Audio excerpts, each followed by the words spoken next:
மாடு கன்று ஈன்ற பின் என்னென்ன செய்யணும்னு முதல்ல பார்த்துக்கலாம் வாங்க. மாடு வந்து கன்று ஈன்ற உடனே அந்த வாய் தாடை வந்து நல்லா இழுத்து விடணும்.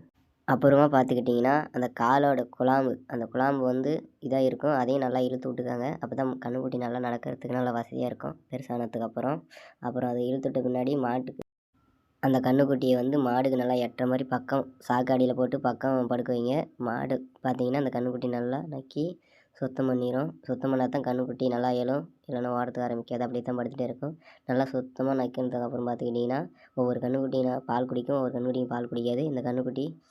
அதனால் நாங்களே குடிக்க வச்சா இல்லைன்னா தொண்டை வறண்டி மாட்டுக்கு சத்து வர ஏன்னா கன்றுக்குட்டி போட்டனால சத்து இருக்குது. மாட்டுக்கு சத்து வரவும் நல்லா பால் வரவும் ராகி மாவு கூழ் நல்லா காய்ச்சி கொடுக்கணும். ராகி மாவு கூழ் காய்ச்சது எப்படின்னா, ஒரு குண்டாவில் தண்ணி ஊற்றி ராகி மாவு போதுமான அளவு கொட்டி நல்லா கட்டி இல்லாமல் நல்லா கலக்கிக்கணும். அப்புறம் தண்ணி அடுப்பில் வச்சு நல்லா கொதி வந்த பின்னாடி அதில் போட்டு நல்லா கலக்கியாங்க. கலக்கினதுக்கப்புறம் பார்த்துக்கிட்டிங்கன்னா நல்லா கட்டி வராத அளவுக்கு நல்லா கொதிக்க விடணும். கொதிக்க விட்டு எந்த ஒரு கட்டியும் இல்லை ஆற வச்சு மாட்டுக்கு கல் தண்ணியில் கலக்கி காலை நேரமும் மாலை நேரமும் கொடுங்க. மாடுகளுக்கு கேழ்வரகு கூழ் கலந்து புளிச்ச தண்ணீர் கொடுப்பதனால என்னென்ன பயன் வாங்க பார்த்துக்கலாம். இது பார்த்துக்கிட்டிங்கன்னா கம்பு சோளம் மிச்ச தானியத்தோடு சேர்த்து இது கொடுங்க. கொடுத்தா மாட்டுக்கு நல்லா சமச்சீரான ஊட்டச்சத்துக்கள் இதில் இருக்கும். இல்லை கூழ் அல்லது களி செஞ்சும் கொடுக்கலாம்.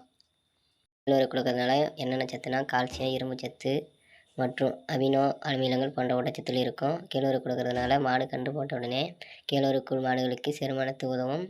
மாடுகளுக்கு தேவையான ஆற்றலும் அளிக்குது. மற்ற தானியத்துடன் கலந்து கொடுக்கும்போது மாடுகளுக்கு ஊட்டச்சத்தும் சமச்சீரான பூர்த்தி செய்ய இது உதவியளிக்கிறது. மக்காச்சோளத்தட்டு மாடுகளுக்கு நேரடியாக கொடுத்தீங்கன்னா பார்த்தீங்கன்னா இந்த தீவனத்தின் மூலமாக மாட்டின் வளர்ச்சி மற்றும் பால் உற்பத்திக்கு இது ரொம்ப உதவுது. மக்காச்சோளத்தட்டில் பார்த்துக்கிட்டிங்கன்னா அசிட்டிக் அமிலம் உள்ளதுனால இது செரிமானத்துக்கு நல்லா உதவும். இது கன்றுக்குட்டி போடும்போது கண்டிப்பாக இது போடுங்க.